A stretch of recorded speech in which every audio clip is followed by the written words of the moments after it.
The fourth and final AFC West opponent preview is brought to you by MyBookie. Summer is finally here, guys. Whether you like MMA, MLB, golf, or anything else, MyBookie is the place to bet. Their mobile site is so easy to use and allows you to make bets from anywhere. No hassle, no waiting line, no need to get off the couch. Now is the perfect time to replenish your bank account after that vacation and to make sure you've got plenty of bankroll come football season. MyBookie wants you to have as much fun as possible this summer, and what's more fun than winning money while watching sports? Just visit mybookie.ag today to get started, and then try your luck at outsmarting the bookmakers. But wait, if you deposit with promo code BEARS100, MyBookie will give you a 50% deposit bonus. That's promo code BEARS100. At MyBookie, you play, you win, you get paid. Part 4 of the AFC West Preview is also brought to you by SeatGeek. Let SeatGeek take the confusion out of your ticket buying experience. Instead of shopping dozens of sites to find the best deal, let SeatGeek do the dirty work for you. Their app scans the entire web for the best deals to your favorite game, concert, or show and rates them on a scale of 0 to 10 to let you know if you're getting the best bang for your buck. Use promo code ACAA as an Armchair All-Americans at checkout to receive $20 off your first purchase. That's 2 free beers, 4 hot dogs, 3 Cracker Jacks, or whatever they're going for these days. So what are you waiting for? That's promo code ACAA for $20 off your first purchase. SeatGeek. Life's an event. We have the tickets. My guest today is from Arrowhead Addict on Fansided.com. His name is Greg Florkowski, and he's here to talk to us about the Kansas City Chiefs. So let's go ahead and get to it. Close the book on the AFC West opponent preview with the Kansas City Chiefs.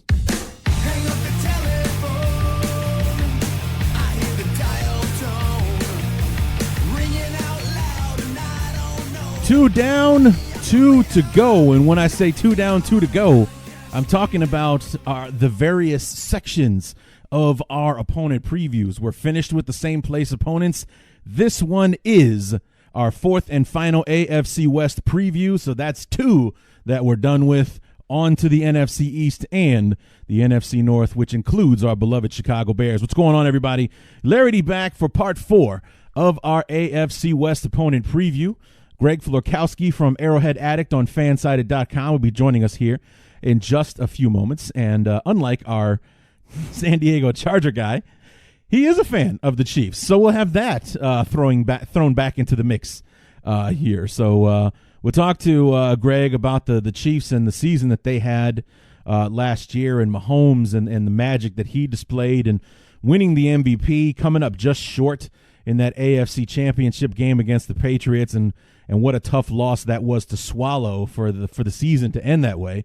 Wasn't quite as painful as what we had to endure, I would wager, but nonetheless, being that close to going to the Super Bowl and falling just short has to really, really suck. So, that's I don't know. Maybe they got one over on us on that one, but it was a good time talking to Greg. We covered a lot talking about the Chiefs, and we'll get to him in just a few moments. But before we do that, got a few news and notes to cover with you guys. The Bears closed up minicamp today. I'm recording this on Thursday night. For those of you who will be hearing this probably tomorrow on Friday. And it turns out that despite all the struggles with the kickers, the Bears cut Chris Blewett, or Bluet, or however it's pronounced, cut him on Tuesday after the struggles that the kickers had cut him on Wednesday after the struggles the kickers had on Tuesday, and replaced him with an offensive tackle, I believe. Jordan McRae, I believe is his name.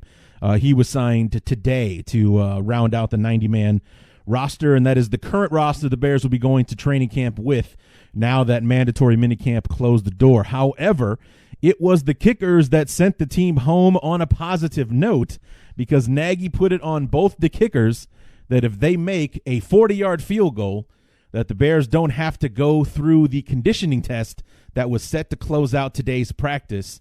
And lo and behold, both guys nailed their kicks.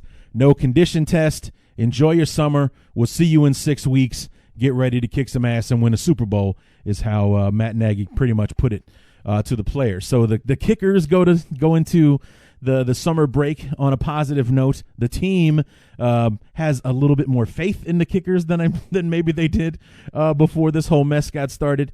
And who knows? We anything could happen between now and the end of July as far as the kicking situation is concerned. I would not put it past Ryan Pace and company to hold a few tryouts here and there with various kickers, maybe even kick the tires on a Matt Bryan. I know we talked about him on the last episode as far as maybe bringing in a wily veteran like him and everything else. So we'll see what happens. And right now it's Eddie Pinheiro and Elliott Fry as the two kickers on the roster at the moment. Will they be the only two on the roster when the Bears get to Bourbonnais in 6 weeks?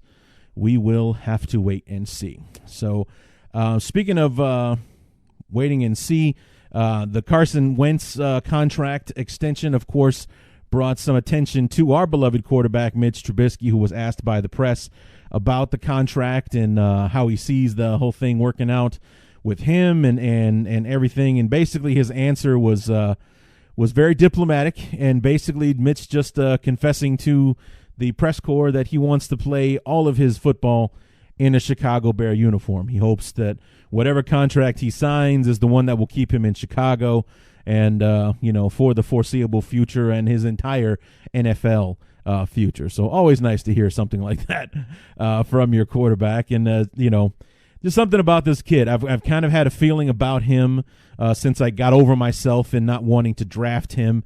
That just something about Trubisky, I've said it since we got him, that there's just something about the kid. I don't know what it is. I just got a gut feeling things are going to work out with him at the helm. He's going to be around for a while. He absolutely is. They're going to be kids that grow up with Trubisky as their quarterback. So we'll look forward to that. Speaking of contracts, Bears signed David Montgomery, who was our highest drafted draft choice this year in the third round at number 73. Signed him to his rookie deal. Third rounders generally 4-year contracts, so that's a done deal. Only our 6th-round pick, Duke Shelley, is the only unsigned pick that we have, and we've got 6 weeks between now and the start of training camp. So it looks like, unlike last year when we were minus Roquan Smith, the Bears will have their entire rookie class signed and signed, sealed, and delivered when it comes time to go to Bourbonnais. And that is pretty much all I have. I'm recording this a little bit late on Thursday night because even though I'm not the world's biggest basketball fan, I was going to see if the Raptors could hold off and beat the Warriors for the NBA title, and lo and behold, they did it. They did it in the Bay Area too. They beat the Warriors at home to win the series 4-2 and claim their first NBA championship. So no more NHL. The St. Louis Blues won the other night against the Bruins to win that one in 7 games, and both teams won on the road too. St. Louis won in Boston, and Toronto won in California. So it's the Road Warriors that took it this year. So no more bets on the NBA or NHL unless you're making future bets about champions and MVPs and things like that on MyBookie. So what do you say we just go ahead and get to our interview? Greg was a lot of fun, a very passionate Kansas City Chiefs fan, been a fan of his whole life. And he's from Arrowhead Addict on Fansided.com, and he's going to help us preview the 2019 Kansas City Chiefs.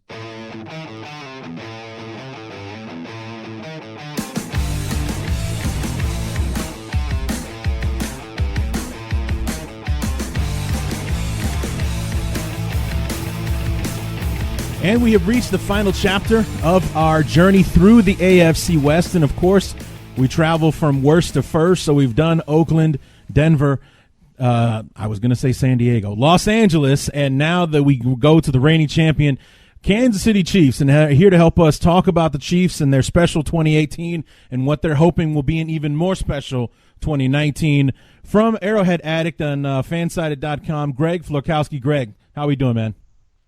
Good, man. How are you? It's a pleasure to be on tonight.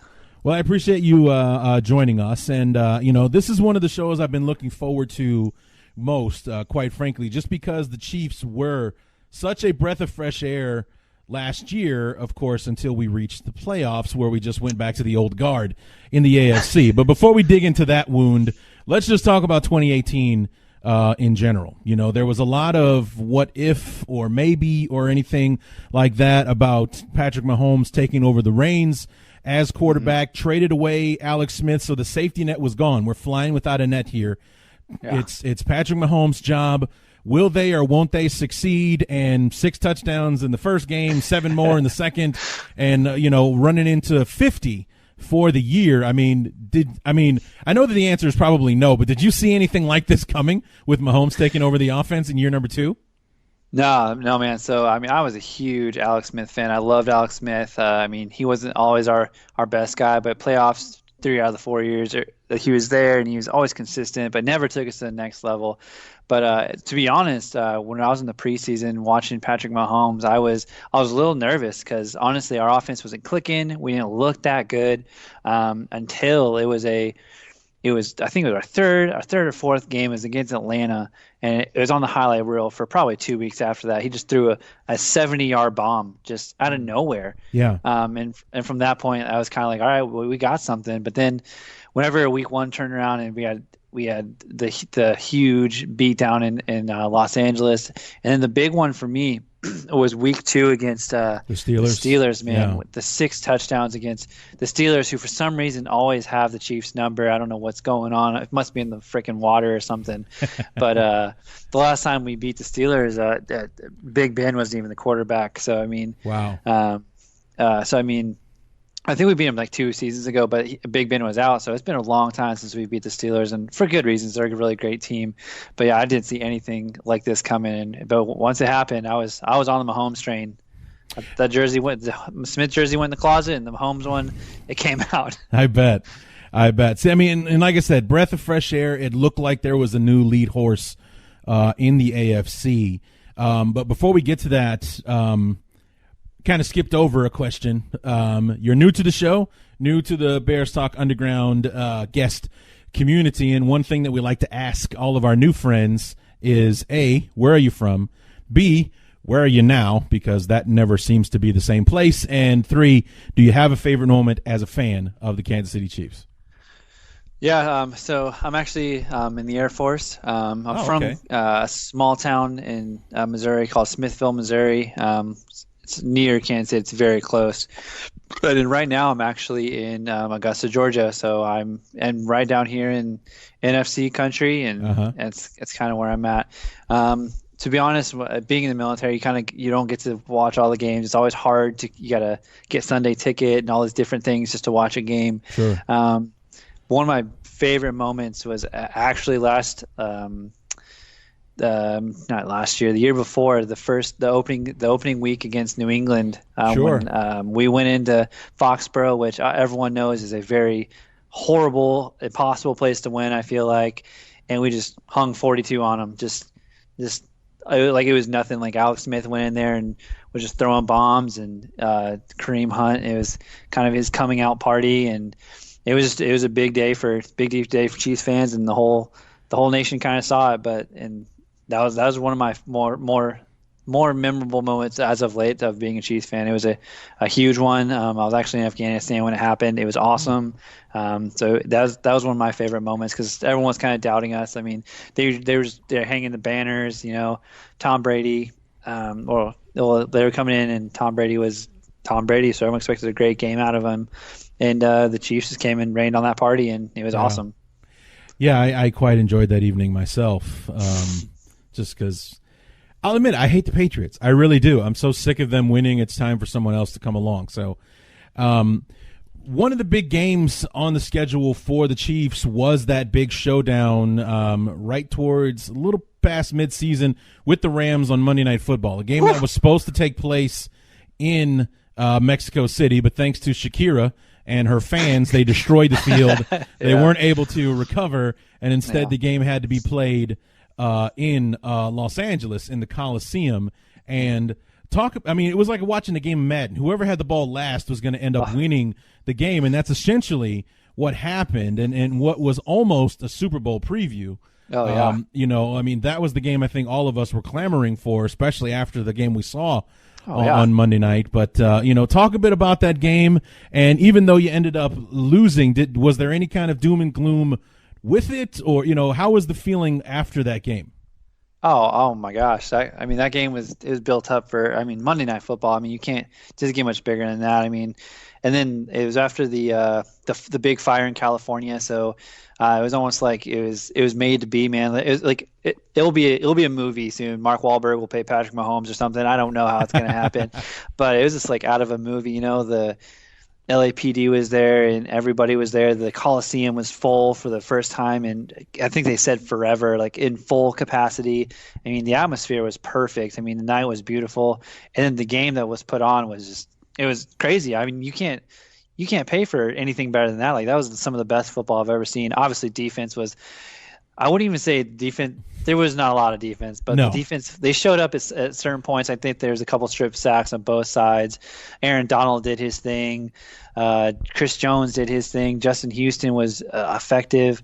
So, it was a game to watch, and it was a game that you didn't know who was going to win. And like you said, man, whoever the ball last was going to win that game. Unfortunately, Patrick Mahomes had the ball, and everyone always Marcus Peters was joking the weeks going up, like, oh yeah, man, I picked him off in camp, blah blah blah, like Patrick Mahomes is a slump. And in the end, Marcus Peters is the one who gets the final interception. You're just like, man, like, that's not how I wanted to lose this game. But after that game, I think I texted all my buddies. I was like, Super Bowl, like dude, who's gonna beat us? You put up 50 points, like. Obviously your defense gave it 55, but if you can put up that many points against a defense that everyone thought was pretty stout, Aaron Donald was the MVP conversation almost the whole year because of how disruptive he was. Yeah. Their secondary is no slump either. Marcus Peters, he's all right, and and they're just getting better. So I thought Super Bowl from that game on, and I was sad obviously because I stayed up till midnight to watch that game, but I couldn't sleep after that game. I don't think anybody could. That game was, people who weren't even Chiefs or Rams fans were up watching that game. So there was no doom and gloom, and we lost, but the ceiling was there was no ceiling for the Chiefs after that game. Yeah, it was an impressive showing on both sides, and like you said, it was more so that the offense were just willing their way into the end zone as opposed to the defenses being, ineffective. Because defense, like you said, the defense made plays. There were some strip sacks. I think there was a pick six in there somewhere, and then like a fumble recovery for a touchdown kind of thing. So the defense contributed to the score. It wasn't just the offense, lighting up the scoreboard one possession after another. But, it really was an amazing football game. The only thing that I didn't enjoy as a self-professed uniform snob was the fact that this outstanding football game was marred by the yellow uniforms that the Rams wore in that football game. Those things are horrendously bad, and that is the thing that has kind of made that game unrewatchable for me. I can't watch it again. I watched it once. I witnessed the history and the glitz and the glamour of that amazing contest. I'll never watch it again because I wouldn't be able to sit through 60 minutes of those yellow uniforms again. Oh, man, I don't know. I think the uniforms are all right. It's different. Because you got all these neutral colors nowadays. The Chiefs are one of the most basic teams out there as far as uniforms. They got the red and the white. Don't get me wrong, that red on red and that white on white look real classy. But I like to change it up a little bit. The yellow, for me, I don't really mind the yellow. It was like a bunch of big birds were on the field playing against the Chiefs, man. I can't do it. I can't do it. I know. It's kind of like, it's not as bad as a couple of years ago when they did the color rush against the Buccaneers. And it was dubbed the ketchup and mustard bowl because you had mustard yellow on one side and all red on the other. That was offensive is what that was. But anyway, so we go to the postseason. You battle your way through the season with the Chargers, who are nipping at your heels all season long, even and thought maybe you guys were in trouble after that late season loss on Thursday night in Arrowhead. Yeah, that was one. But fate smiled upon you guys. Even though you finished with identical 12-4 records, you had the better division records. Therefore, you are the champs. You get the bye. You got home field advantage throughout the playoffs. You extinguished the fire that was the Indianapolis Colts in the division round to welcome the New England Patriots in the AFC Championship game. And I was hoping that that the good luck for the Patriots had run out because this game wasn't being played in Gillette Stadium. This is a team that was undefeated at home. We're taking them away from home where they were 3-5 or something like that on the road, and they end up winning that game. Also another amazing football game, back and forth, neither team giving up. But I got to tell you, man, when Brady got the ball first and you had to put your defense out there again, I threw my hands up. I was like, they're not going to be able to stop. I was like, this game is over. It's like if Mahomes wins the toss, Kansas City's going to win this game.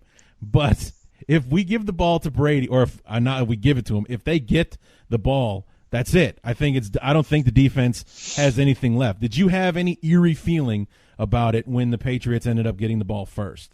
Oh, I was I had a horrible feeling. I was like, as much as you hate Tom Brady, I'm a huge advocate for. He's the GOAT, man. Like, yeah, you can hate him all you want, but he does crazy things. When the game's on the line, I was like, there's a few people I'd rather have behind center than Tom Brady, man. I mean, he's clutch. He'll get the ball where it needs to be. So, I was like, well, we're done. That's it. Pack it up, boys. Like, yeah, it was a good game. D Ford, if you're on sides, we win. A few things happen, we win. But I was nervous, and then just that whole overtime, I was just sitting there. I was me and my fiance and a couple Patriots fans were at the bar we were at, and it was every third down. It was 3rd and 10, 3rd and 15, 3rd and 12. And every single time we get 2 good stops, like, all right, this is it. We're going to get the ball back. Pat Mahomes is going to do his thing and throw his bombs. And then, there's Julian Edelman, or every single freaking time for some reason, like, he's open. And then there's Gronk. And then, like, where's Eric Berry? Oh, Eric Berry hurt his leg again? Well, all right, well, we're screwed again. Yeah, dude, I don't know. It just makes me angry just even thinking about it, because that overtime was that was rough. And it was like, are we gonna stop him on the 1 yard line? Are you freaking serious? We're gonna stop him on the 1 yard line? We can't even stop him like from the 50. I was like, yeah, good luck. I was like, we can leave now. It was bad. There was no good feelings. Like, we can leave. I don't want to see how this ends. I know how it's gonna end. I don't want to see it though. Let's get the hell out of here. So the season comes to an abrupt end. Nobody's happy with how it went down. Everyone kind of has that sour taste in their mouth, knowing that they should have gone farther. And so we approach the offseason. Literally the day after the AFC Championship game, your defensive coordinator is sent packing. So who did they bring in to replace him? We got oh my gosh, what's his name? Spagnuolo. Okay. Yeah, Spags from the So they brought him in. I'm looking forward to what he's got. The only thing the big thing I know about him is he was the Giants defensive coordinator whenever they beat the Patriots twice. So right. He might be the Patriots kryptonite. Those Giants teams were pretty prolific, but I think he's got the tools coming forward. I've always said we have the talent. Our secondary is questionable, especially. But I even feel like some of the we'll get to that probably in a little bit. The offseason additions we have, but then I was a huge advocate for Eric Berry. I love the dude. Even when he was crying because his leg hurt all the time, I was like, man, keep him. He's Eric freaking Berry. He beat cancer. He can beat the Patriots. I was wrong apparently. So I'm looking forward to the defense. And as long as what everyone keeps saying is like we were the 31st defense last year. If you just give us, like, I'm not even asking for a top 5, man. I'm asking for a top 15. Sure. Give me a top 15 defense, and that number 1, number 2, if we're on a bad day to offense, like, I think we'll be good. Yeah, it very much reminded me. You guys were a lot more prolific on offense than the Bears were that year. But in 2013.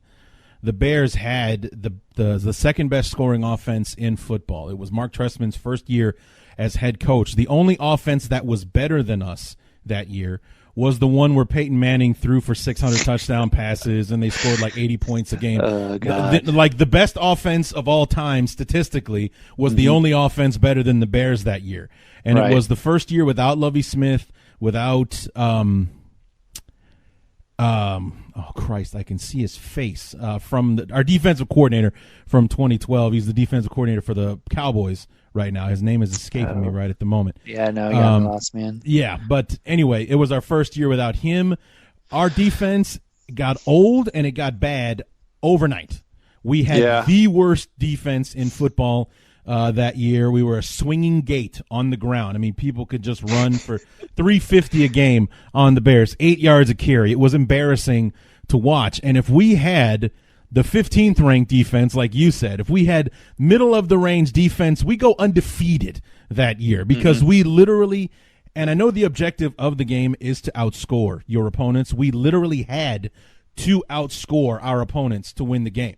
We had to put up 30 points. We had to put up 40 points in order to win the game because our defense was going to give up almost as many as we scored week in and week out. So, I mean, that was the thing that was so nerve-wracking. We ended up being a 500 team that did not make the playoffs, and it was our last real shot at the playoffs until last year. So, I mean, I know where you're coming from when you say, you know, just give me a middle-of-the-road defense to go with this offense, and we're golden. I mean, you went 12-4 with a terrible defense last year. Imagine what you could do if you had a top 15 defense on the other side. But speaking of the defense, you added a lot of new pieces to it. Eric Berry was let go. Bring in Tyrann Mathieu, the Honey Badger. Alex Okafor signed in from the Saints. You made that big trade for Frank Clark from the Seahawks. Yeah. So, I mean, you've added some pieces. Are you guys switching from 3-4 to 4-3? Is that happening too? Okay, yeah, so we that's are. what I thought. So I was wondering why you guys let go of D Ford and then go for Frank Clark, but that's more for getting rid of a 3-4 pass rusher and trading for a 4-3, correct? Yeah, that's kind of what we're going for. Yeah. So, I mean, talk about those guys joining the team, and you know, they're coming in to kind of fit this new system that Spagnuolo's bringing with him, and it's kind of out with the old Justin Houston and D Ford, and in with the new Frank Clark and Alex Okafor. Yeah, so I mean, our front seven is, I mean, as far as pressure goes, I mean, I think the Chiefs were up there in the top 5 in sacks last year. If I'm not mistaken, I think they led the league in sacks as far as overall defense. So I mean, as far as pressure goes, our team has been pretty good, especially the last couple of years. We've been very lucky. I mean, Justin Houston, as you know, is a freaking monster. Yeah. D Ford, I mean, he's all right. I mean, this last year was very good, and the year before was good, but before that, he was very injury prone. I think like 2 to 4 to 5 sacks was kind of what we were getting out of him. So I mean, I wasn't as sad to see him go. Obviously, how he's been producing lately, as of late, was a reason I wanted to keep him. But I mean, Frank Clark, I mean, you can't say enough about that guy. He's in double-digit sacks. He's very versatile. He's got a lot more moves. I feel like D Ford is pretty vanilla as far as his pass rushing repertoire was concerned. But then Okafor coming in too. I mean, he's going with Chris Jones, Okafor, Frank Clark. I mean, that's going to be a pretty strong pass rushing group. And I think it's also going to help with our rush defense, because we were god awful. If you could put anyone back there, Jamal Charles could go play for anybody right now and just go run all over us. I mean, I think that will be a point of contention too. So as bringing those guys in, I think that's going to help a lot. I think me personally, I'm looking forward to see if losing Justin Houston is going to be, if we're going to be better. But I have a weird feeling that Justin Houston, he may not have had as many sacks as we would want, not like the 20-plus sack season he had a couple of years ago, where I don't think we're ever going to get anything like that ever again. But I think it was in the details with him is what we're losing. So we'll see. I guess we'll see. I can't say for right now, but I think we're in a good place with who we got. But it's to see if Justin Houston's going to be as missed as much as I think he will be. So how about the secondary? Because you drafted a player in the 6th round. You didn't go for anybody before that, and you signed Bashaud Breeland away from the Green Bay Packers. Other than that, no additions to the secondary aside from Tyrann Mathieu. Mm-hmm. Yeah. So I mean, I don't know. I was looking for more. I thought I was looking for more people in the draft, honestly, to get drafted for the corners. I thought that was a point that was a position that needed to be looked at a little more heavily.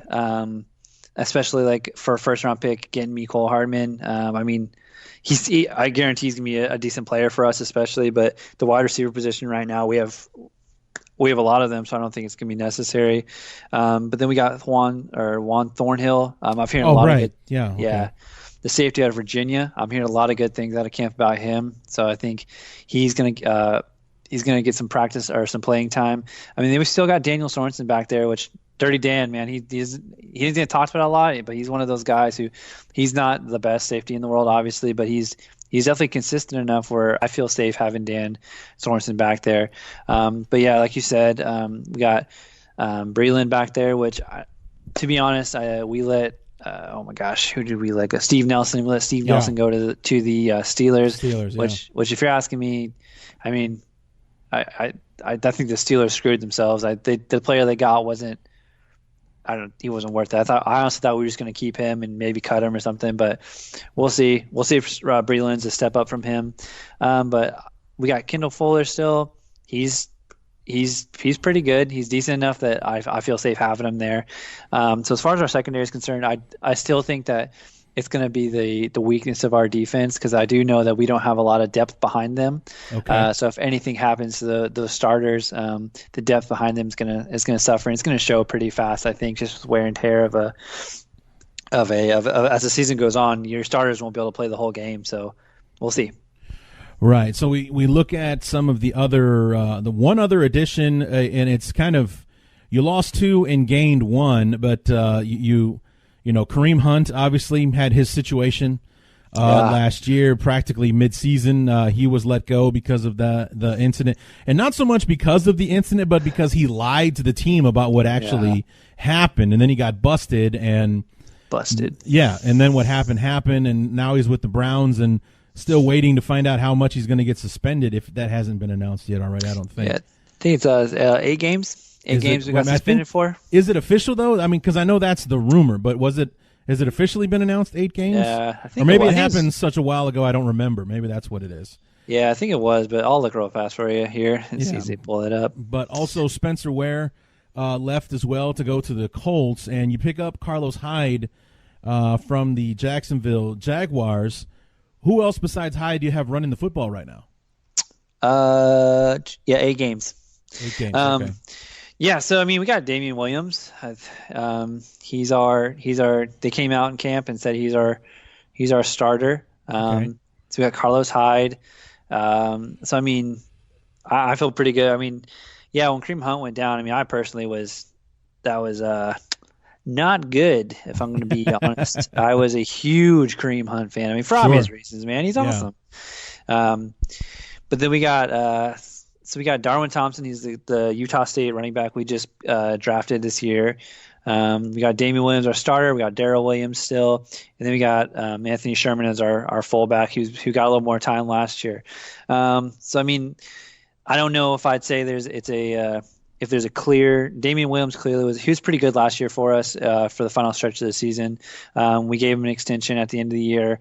So we'll see, but – it's going to be a running back by committee, but I'm reading things from camp. It sounds like Carlos Hyde he's fighting for a position. He's one of those running backs that can do it all. He can run. From his time from San Francisco, he was pretty good. He could catch out of the backfield, and he's getting really excited for the opportunity to play in a high profile passing offense with Patrick Mahomes and the Chiefs. So if I had my guess, I'd say Damian Williams is going to be the bell cow for a while, and then I wouldn't be surprised to see him and Carlos Hyde splitting those reps, and then our boy Darwin Thompson coming in and getting some more time.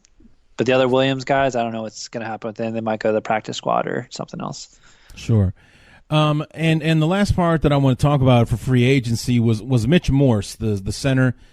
Signed with the Buffalo Bills. Is that a big loss for you guys, and who do you have taking his place? So I mean, personally, yeah, I think it's a pretty big loss. I mean, Mitch Morse he had a couple. He had some some injuries that kept him out, but when he was in, he's one of the top centers in the league, and being from Missouri, he was a Missouri guy, so I was a huge Mitch Morse fan. So, I mean, for me personally, yeah, it's a huge one. We got last year when he was hurt, we got Austin Reeder who came in for him, and he played really well. He played really well for us. And then we also had a couple other linemen that can step into that role as well. But I think that Reeder's going to be our center going forward. And he played very well in the absence of Mitch Morse last year. But Mitch Morse he was one of those players he was very good at that center position, and he got paid for it up there in Buffalo. So it's sad to see him go. I think it's one of those free agency that it'll be more of an impact than we think it is, just because the center position isn't always thought of as a very sexy position. Right. So who's going to replace him? His name is Austin Reeder. Okay, that's right. Yeah. Okay. All right. And so we move on to the draft, and I believe a first-round pick was part of that Frank Clark trade, so no first-rounder for the Chiefs. The first pick we already talked about, Mecole Hardman, wide receiver out of Georgia. We got his other receiver mate, Riley Ridley, in the fourth round. We got him. We talked about Juan Thornhill a bit, the safety from Virginia in the second round. The guy I want to talk about is your third-round pick, because he is from my alma mater, Western Illinois. All right. Colin Saunders, defensive tackle. What are the odds that my boy here is going to crack the lineup in 2019? Yeah, man. I mean, everything I hear is, the sky's the limit with Saunders, man. To be honest, we've already talked about the lineup. We already got Chris Jones and Okafor and all those those guys. It's gonna be hard for him and Derek Nottie, of course. There's a couple of guys that we already have in there, so I think he'll be out there. Mm-hmm. But I don't think he'll be a starter. But I definitely think he'll be in that rotation, and so he'll get plenty of playing time. Sure. So I'm really excited to see him, and a lot of people are excited about him. I don't know how. I didn't really feel. I was not a huge fan of the pick, but I'm looking forward to see what he can do on the field for us, especially in that rotation with that defensive line. He's a stud, man. He's a stud. Yeah. Not every 320-pounder can do backflips and dunk a basketball flat-footed and things like that. So I know that doesn't translate to the football field, but it shows that the guy's got some moves. So we'll see how it all works out for him. We took Rashad Fenton in the 6th round. And then we talked a bit about Darwin Thompson, and he's only a 6th round pick, but Spencer Ware was a day 2 pick, Kareem Hunt was a day 2 pick. So if you're a running back and you play for Andy Reid, chances are you're going to rush for 1,000 yards and light up the NFL. So I don't think it matters that you waited until the 6th round to draft a running back. Darwin Thompson, his name will be on the tongue of every NFL fan by the end of September if the pattern holds. So I agree. And then you finally round out the draft in the 7th round, Nick Allegretti from Illinois, an interior lineman. The odds of him making the team, will he be a depth guy, maybe a practice squad, or can he make the team? Yeah, I'm guessing if he does make a team, it's going to be the practice squad. But we'll see. I would, if I was a guessing man, I would say if he does make the team, it's going to be in a practice squad capacity.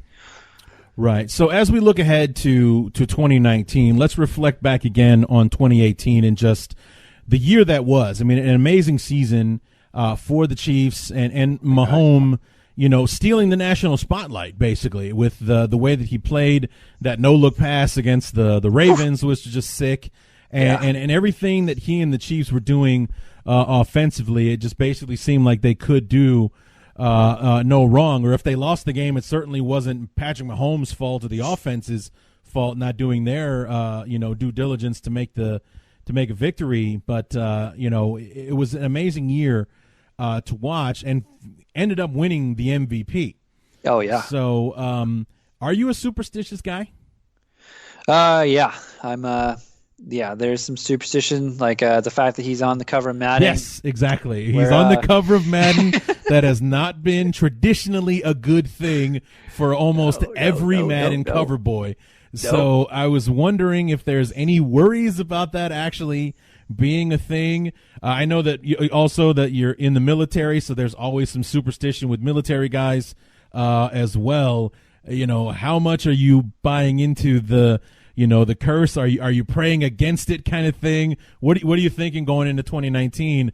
Or were you happy that he was the cover boy, or were you like, oh no, not my guy, please, not my guy? No, so I mean, as a Chiefs fan, I don't even know if there's ever been a Chief on the front of Madden. I can't even think of one. So I mean, I love Madden. This is gonna be the first physical copy of Madden I've probably bought in at least 5 years. You know, I'll have it and I'll cherish it. Cause I mean, it's Patrick Mahomes, man. He's more like he's awesome, dude. I mean, I know I'm a homer and I love the city and I love the Chiefs and that's why he's my quarterback. But he's just a cool dude. I don't know if you see him on social media or follow him or anything, but he's out in the city. You know, he's out hanging out with everybody. He's at all the sporting events. He's at the Royals games. He's at the Blues games. Yeah, I saw that when the whole chugging thing was going on. Yeah, he was one of the chuggers that outdid Aaron Rodgers. So. Oh man, poor Aaron Rodgers, man, that poor guy. Yeah, but he's got it rough. $30 million a year, dating Danica Patrick. Yeah, life sucks for Aaron Rodgers. It's really bad. Being the face of a city of 12, I feel bad for the guy. It's terrible. Yeah, no. So I mean, it's hard because everyone always talks about Patrick Mahomes, like, oh my God, he's going to regress. And you're right. If he throws 50 touchdowns and 5,000 yards, like something's wrong. I mean, yeah. So I mean, I'm expecting the regression. The big thing with the Madden cover is not always the regression; it's always the injuries. Like I think after Odell, he got 1,300 yards receiving, but the next year he tore his ACL out for the season. You know, Gronk's Gronk. He walks and he hurts his legs and back. So sure. So I mean, as long as he doesn't get injured, I really don't care. But that's the biggest worry for me is just imagine a Chiefs without Patrick Mahomes. We were actually just joking about it yesterday in the Arrowhead Addict about what's going to happen if Patrick Mahomes goes down, and it was jokes about like Chad Henney's going to lead us and all that kind of stuff. And so the world's scary without Patrick Mahomes. You know, it's like breathing with no air. It's not a good place I want to be. Right, and the Madden curse got Antonio Brown. Last year. Sure did. And then it cursed him even more by sending him to Oakland. So, it's not done cursing him yet, but, we'll see how it turns out in Oakland. But, I just, it was quite a thing to, when he got the Madden cover and everyone talking about, well, he's cursed now, he's going to regress. And like you said, the guy threw for 50 touchdowns and 5,000 yards. What are we talking about regression here? Because it's going to be very difficult to do that again. Yeah. 5,000 yards, he might pull that off, but 50 touchdowns, that would be a miracle. If he did it back-to-back 50 touchdown seasons, he'd definitely be the first one to pull that off. He wouldn't. Yeah. It would just be bananas if he pulled that off. And it's like regression would be him throwing for just as many touchdowns as interceptions. That would be regression. For Patrick Mahomes, not throwing 50 in year one as the starter and then throwing 38 in year two. People would kill for 38 touchdown passes. That's exactly what I was saying. That's averaging 2 touchdown passes a game. If you can do that, you're doing just fine. So, instead last year he averaged 3 touchdown passes a game with 50 in a 16-game season. So it's a matter of perspective if you're talking about regression, because 50 touchdowns is going to be really, really hard to pull off. Like everyone's talking about how the Bears might regress this year. It's like we won 12 games last year.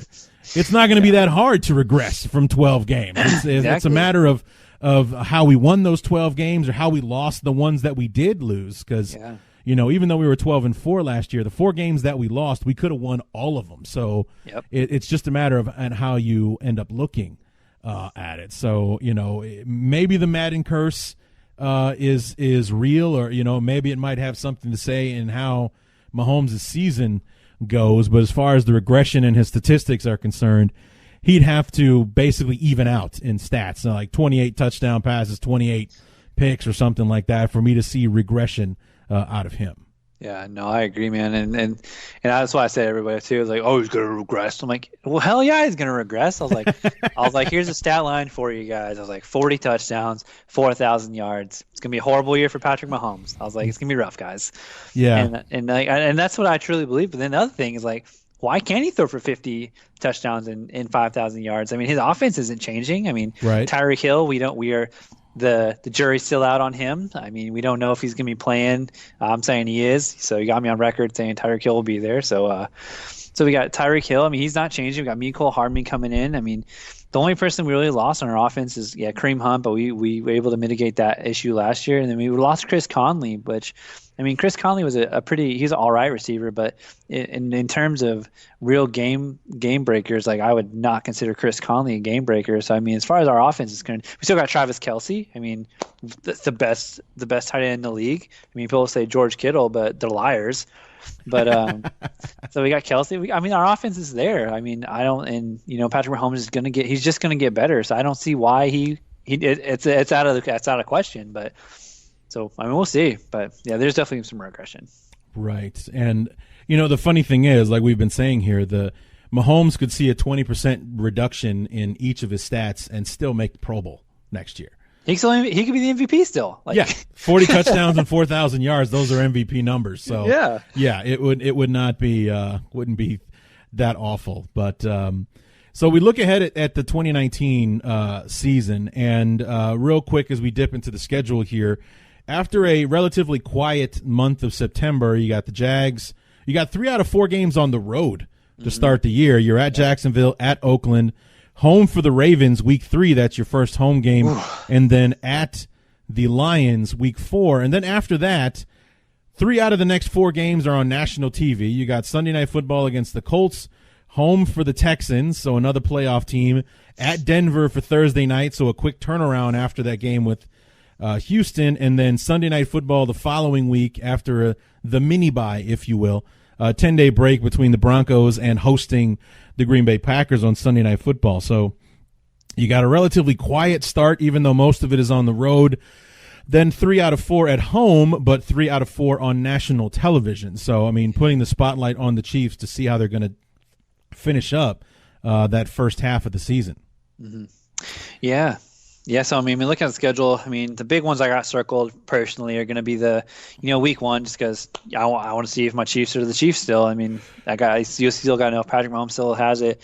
Then you got Oakland. I'm not too worried about them, honestly. I think they're better than they were last year. But man, I'm telling you right now, Baltimore that's the big one. Lamar Jackson, that guy is no joke. After that Ravens game, and we should have lost that game. I mean, if you go back and you go watch it, we should have lost. Lamar Jackson's no joke. I don't think he's going to regress going into 2019. I think he's just going to get better. So I'm circling that one. Detroit, I don't know what you get with Detroit. They're either Matt Stafford slinging it, throwing for 300 yards, or Matt Stafford throwing to Tyrann Mathieu, the Honey Badger, going back for 6. Pretty much. Colts, I mean, it's going to be a rematch of that the divisional game. Yeah. And so I don't think we'll have – I mean, I think it's going to be a good one. It's going to be in Arrowhead. It's going to be loud. It's going to be October, so the weather's going to be nice still. Fans will come out and show their support, so that'll be a good one. But then Houston, man, that's another one I got circled because Deshaun Watson, he's good, and that Houston defense is not exactly bad. That front 7 with you got J.J. Watt and then you got Jadeveon Clowney. Like, those guys are not bad at all, so we'll see. Yeah. But yeah, then we got Green Bay. I mean, I know how you feel about Aaron Rodgers. I mean, I know he's not they're not your favorite team, but I mean, Aaron Rodgers he's always in that GOAT conversation. I don't always agree with the whole GOAT concept because he's not, especially as of late, he hasn't really done much to break his collarbone.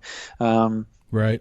And so we'll see. But I mean, Patrick Mahomes versus Aaron Rodgers should be an exciting one because a lot of people compare Patrick Mahomes with Aaron Rodgers as far as like his arm talent is concerned. Sure. And then you got a Week 12 bye, so you're home from Minnesota, at Tennessee, and then at the Chargers on Monday Night Football before a Week 12 bye. Was that the same as last year, Week 12, or? Yeah, I think so. But that Los Angeles game's actually not in Los Angeles. It's in Mexico City. They're going to try it again. Right. They're going to give it another shot. Yep. Then after the bye, you're home for the Raiders, at the Patriots. Yeah, it's always at the Patriots. December, and it's not a Sunday night game. It's probably one of those late afternoon, everyone gets it games. Then home for the Broncos, and then finally, Week 16 at Chicago, Sunday Night Football. Mm-hmm. Could be a Super Bowl preview that late in the year. It'll probably be an important game for both teams, considering they might be playing for seeding and all that kind of stuff. I mean, it's an outer conference game, so head-to-head really won't factor into anything. But we might need a win to close out the division. You might need a win to stay in the number 1 seed, that kind of thing. It's on Sunday Night Football. And weather won't be a factor because it's cold in Kansas City in December too. So it's basically going to be 2 teams straight up playing each other on Sunday Night Football, and whoever wins is probably obviously the better team in that matchup. Mm-hmm. Yeah, I haven't seen a lot of the Sunday Night Football matchups this year, but that one for sure is one of the ones I'm definitely looking forward to watching. Not just because it's the Chiefs, but the Bears are obviously they're like a historic franchise, but Mitch Trubisky, man, I watched him last year, and he ain't bad. He ain't bad at all. He's definitely surprised me. I know when he came out of the draft at first, I had a lot of questions about Mitch Trubisky coming out of North Carolina, but he made me shut my mouth real fast playing up there. He holds his own against Aaron Rodgers and those guys up there. So I'm really looking forward to that matchup, especially. And like you said, it's gonna be Christmas time, so it's gonna be cold everywhere, and the Patrick Mahomes versus Mitch Trubisky should be hopefully one we get to see for years to come. I mean, we won't get to watch it a lot, but if we can get if that can be a Super Bowl, I would not be mad at that. Yeah, that would be awesome. Well, you have given Mitch more respect than most people at this point. I mean, depending on who you talk to, it runs the spectrum. And you don't really even have to be pro Chicago to say that Trubisky, he's got talent, he's got potential, he's going to be a great quarterback. Or if you're Jason Lockenfora from CBS Sports, Trubisky is a bum, doesn't belong in the NFL. He's just a disaster waiting to happen, and the Bears are ripe for regression, and Trubisky's going to be the reason why the Bears regress and things like that. The thing that I feel good about Lockenfora's prediction is that he hasn't gotten one right since Jesus was a fetus.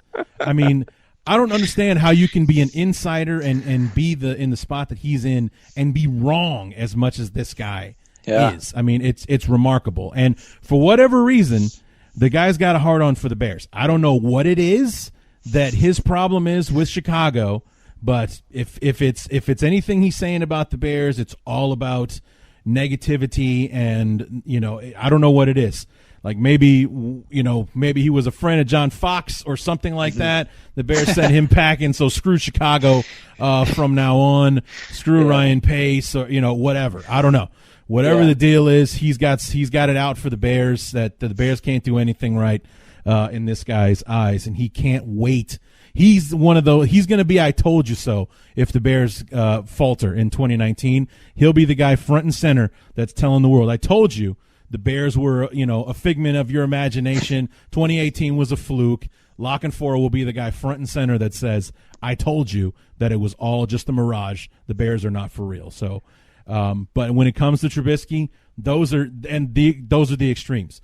He's either getting props, he's either getting, crapped on, or there's someone in the, most people are kind of in the middle where they're not sure yet. Because he had that rookie year we had no talent around him, nobody calling, we had an idiot for an offensive coordinator. Then last year in 2018, he had his ups and downs. He had his breaks. I call 2018 his actual rookie season, just because learning the new offense, he had a bunch of new players that were brought in, learning this new system and everything. So we'll see how it goes. It really does kind of hinge on him this year as to how successful the team can be. As we know, the defense is going to be fine.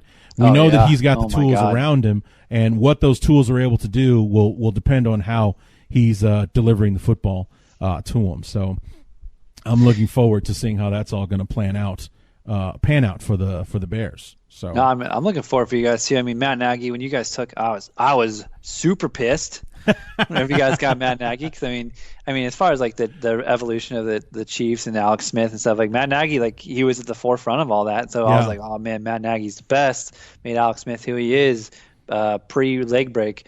But I mean, I know when you guys got him, I was happy for you. And then so you're going year number 2 under Matt Nagy. I mean, even Matt Nagy saying he's like, Trubisky's going in basically year 2 with us, and so I mean he's gonna look good. I mean, Matt Nagy has all the crazy plays, and you guys have the talent now. So I mean, as far as your offense is concerned, I mean, it's amazing. I want to be worried. Would not be worried at all. Yeah, I mean, and here's the thing about when we hired Nagy, you might have been pissed So was I. I like who the hell is Matt Nagy? I don't know. I mean, out of the 6 candidates the Bears had interviewed, he was number 6 on my list. It's like, and on top of it all, we were the first team to make a hire. So we hired we just could not live without this guy. And I was like, this guy, he's got half a season under his belt as a coordinator. We're making him the head coach. This is bananas just because he's everything John Fox wasn't. And then he had his introductory press conference. I was like, I like this guy. I like him. Is he a good coach? I don't know. We'll wait and see. And then slowly but surely through the year, we're seeing the imagination on offense. You can't see us coming from a mile away like you could in 2017. And then the other thing that I did not factor on even for a second was the effect that he himself was going to have on the team, like how infectious he was going to bring, this culture change that he was going to bring with him, how the team was all in on that culture change. And it was night and day from Fox to Nagy. And like I said, Nagy was everything that John Fox wasn't. The 2018 Bears were everything that the 2017 Bears weren't. I mean, we were explosive. We were dangerous on the defensive side. We're imaginative. And competitive. That was the thing. Mm-hmm. We were competitive. And, like I said, we're 12-4. And in those 4 games, if we played them again, I have no doubt the Bears could have won all 4 of them. They could have won every single one of the games that we lost. In 2017, we were happy we won the games that we won, because if we had to run those back, there's no way we beat those teams again. That's the difference between those two teams. There's no faith that if we had to run it back with the Panthers, there's no way we beat Carolina a second time, and so on and so forth with the rest of our schedule in 2017. So that is the thing. And, the expectations for both teams, the Bears and the Chiefs, is like in 2018, everybody was pretty much happy to get where we got. We obviously wanted to go further. Both teams felt that they were good enough to make it further than they got. But now, a year removed, they're expected to go back. That's a different level of expectation from being happy and surprising people and getting to the point and just, we're happy we're here. We'll keep playing until it's done. But now it's for real. The season will be a failure if we don't make the playoffs. Your team and mine. It will be an absolute failure if we're watching January football instead of playing it. Oh yeah, I mean, I know for me especially, if the Chiefs, if somehow they go like a 10-6 season, I think that'll be really hard for us to see, just because we just went through the schedule real fast. Like, there's a lot of winnable games there. Sure. I mean, as a homer, I wouldn't be surprised to see us go 16-0, 15-1. You know what I'm saying? I mean, we're here in June, so it's easy to say. But sure. I mean, the Chiefs have that ability, though. If that defense steps up, and if Patrick Mahomes keeps playing at that level, I mean, 15-1, 14-2, those aren't crazy things to think about. Yeah. But I mean, it is June. I mean, we don't know who's going to get hurt, because God forbid someone's going to get hurt. Right. And so we'll see. But yeah, I mean, like you said, for the Bears and the Chiefs, like if we're not in the AFC NFC Championship game, or even the Super Bowl, like, it's like, what are we doing here? Like, is it rebuilding? Is it a rebuilding year already? Like, yeah. Do we need to just tear it all down and start over again? I mean, come on, seriously. But you're right, though. You're absolutely right. That is where both teams expect to be this year. Like, the conference championship game is the floor of where those teams expect to be when the season comes to when 2019 is all said and done. That is the worst that those teams expect to do this year, would be to have a say in who goes to the Super Bowl, instead of the early exit that the Bears had in the wild card game, and the Chiefs just falling just short in the AFC title game last season. So looking ahead to 2019, will this team go as far as Mahomes takes him, or is it up to the defense to do their part to carry the Chiefs where they want to go?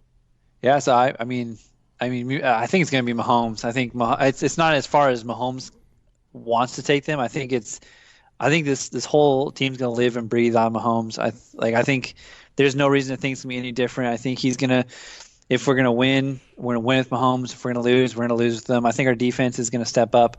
I mean, maybe I'll be surprised and the defense will win some games for us, but I think this is Mahomes' team. Like, this is this is Mahomes' team. We're going to win with them. We're going to lose them. But I think we're still going to have to score a lot of points. But I think going into year 2 with him, especially, like they want to make him more efficient. I mean, he had the splash plays, but when it comes down to his actual efficiency, moving the chains, he can get chunks of 40 like it's no one's business. But sometimes when it came down to just rolling out and just getting the 10-yard play, he didn't struggle on it. He didn't want it. He's like, yeah, forget that. I'm going for the touchdown.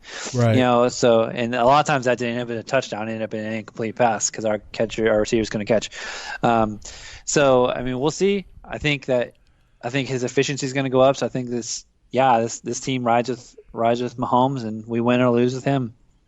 Yeah, and that's just something that reeks of youth. Like that's something that he will grow out of as he progresses in his career. Going for the 40-yard touchdown when the 10-yard first down is right there in front of him. Like you said, he wants to make the splash play.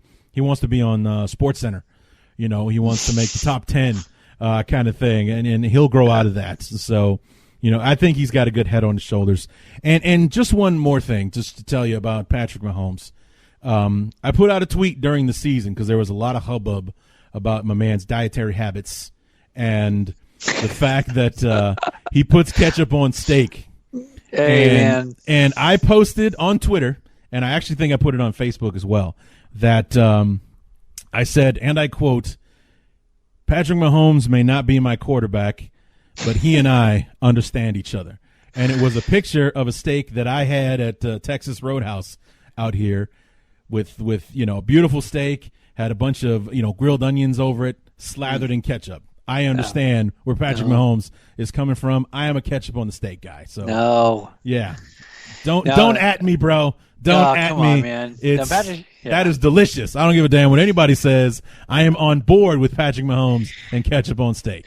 Yeah, but it's funny you say that because, like, it's not just the ketchup. Like, if you follow him on social media, it's not just the ketchup. It's him chugging beers at Blues games. It's him being at Treyarch at the Call of Duty headquarters playing Call of Duty. It's him, like, at the first Oakley NFL athlete. Like, it's him. All of his deals are, like, he's a bro. Like I could see, I could be shotgunning beers with Patrick Mahomes right now, but but like, I'm not, and so he's like he's really personable, like he's achievable, like he could be your friend, but obviously that's not how things work. You can't just be anyone's friend. I slide in his DMs, he doesn't answer me, so I mean, like, it's just things like that. Like, but he is one of those guys that, like his biggest controversy is that he puts ketchup on his steak. All my friends are always like, yo, dude, these Chiefs are messing up, man. Is Mahomes, is he next? I was like, man, Patrick Mahomes hasn't cheated on a math test. Like, he's like the most wholesome dude I've ever seen in a football player. He's like Phillip Rivers wholesome. He'll have like 14 kids soon wearing bolo ties. I don't know. Like, well, I mean, have you seen his house? I mean, I saw like he still, like, his mom lives with him in his house. He barely has any furniture in it because he's too busy studying tape on the iPad to care about Mahomes? Putting furniture in the house. Yeah. Oh yeah. I mean, he just bought a house in Kansas City, and and it's humongous. But yeah, it's a freaking mansion. Yeah. But yeah, there was a whole bunch. There's a horrible storm and floods and tornadoes a couple weeks back, and his girlfriend Brittany, she put it on Facebook, and there's tornadoes coming towards Kansas City, and there's Patrick Mahomes in his Chiefs sweatshirt just sitting there with the iPad studying film. I'm like, that's my guy right there. Like, there he is. Yeah. Man's got his priorities straight.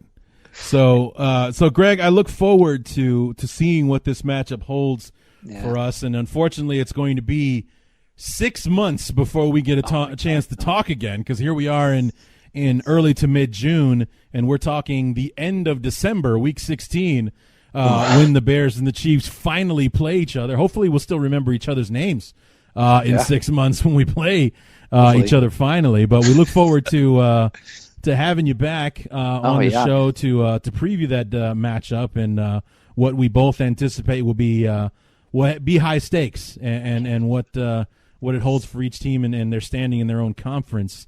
And also on bragging rights, the teacher versus the student with Nagy and Reed in that matchup. So we look forward to having you back on at that point. Where else can we catch you online and see your work and such?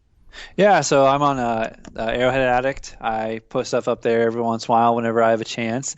I've been pretty busy with some of my work lately, but this is my side hustle. So I mean, I'm not out there as much as some people, but yeah, Arrowhead Addict. Go there, search for Greg Florkowski, and you can find all my information there and all my work. All right, Greg. Thanks so much. Hey, thank you so for much being on the show, man. Well, like I said, we look forward to having you back, and stay safe out there. I know you're on your homeland, so you're good for now. But Yep. God forbid, are you deploying anytime soon? No, not anytime soon. Okay, I'll be here good. for a while. Yeah, That's good to hear. So hopefully you'll still be on the home front when we talk to you again. Thanks again for coming on the show. Thank you for your service, and we'll talk to you again real soon, Greg. thank you so much for having me on. You have a good night.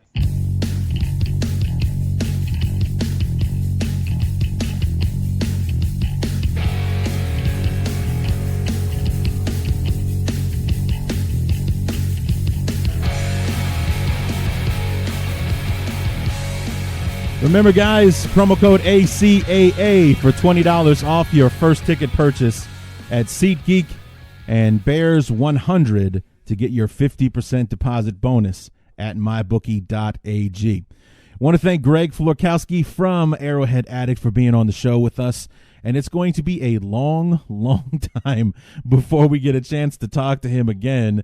Here we are. As I'm recording this, it's June 13th.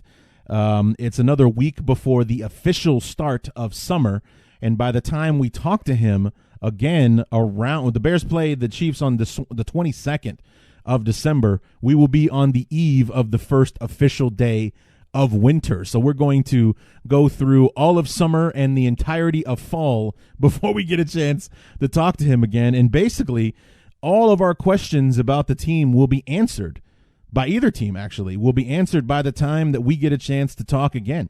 Will we be talking about this much ballyhooed and hyped matchup? Will it still be on Sunday Night Football? Will both teams have, fulfilled expectations so that game stays on Sunday night, or will it be flexed to noon or a 3 o'clock start or something like that because one of the other teams isn't where they were thought to be when the schedule came out, kind of thing. So will the Bears and the Chiefs have fulfilled the expectations and heading into division titles or playing for home field advantage and top seeds and all of those things as they would have if they had a chance to meet in 2018 during the regular season? So all of the questions that we have about our teams right here, right now with this discussion will more than likely have been answered by the time we talk to Greg 6.5 months from now. So, yeah, lots of ground to cover before we get to hang out with him again. But I look forward to it. I had fun talking to him. So that is it for the AFC West. We close the book on the AFC West champs, and we open the book to a new chapter that is the NFC East. And we will be starting with the New York Giants, where my guest will be Kurt Mackison. I hope that I'm pronouncing that right. He'll be joining us from G-Men HQ, also on Fansided.com. So we've kind of got this thing going with Fansided right now. They've been a great resource for me this year. So started off with a bunch of locked on guests, and now we've got a couple of Fansideds before we move on. And because we have Fansided for G-Men HQ, and then Rigo's Rag is also Fansided. That's where we're going to talk to our Redskins guest. But we go back to SB Nation for the Eagles with Brandon Lee Gouton, and then we finish it off with a new Armchair All-American podcast for the Cowboys, and to finish off the NFC East before we go to our old and trusted friends from SB Nation to close out the NFC North with Evan Western, Jeremy Reisman, and Chris Gates. So, and then, of course, we finish with a locked-on guy and Lauren Cox with the Chicago Bears. So that is the road that we have to navigate between now and the end of the off season, and we're plugging right along. So come back next week for myself and Kurt from G-Men HQ. We'll start the NFC East by previewing the Giants, and was he one of those Giants fans that was that their blood was boiling when they took Daniel Jones at number 6 overall? Was he a guy who wanted Haskins from Ohio State to be the quarterback, and now they have to face him twice a year because he was drafted by the Redskins. How did that sit with him and all the rest of that? Is he still a Eli believer? So on and so forth. Is he a fan of Pat Shurmur and everything that the Giants have done or haven't done in the last 2 seasons? So we'll talk to him about that and so much more. So be sure to come back for part 1 of the NFC East preview next week. And until then, my name is Larry D, and this has been the Bears Talk Underground.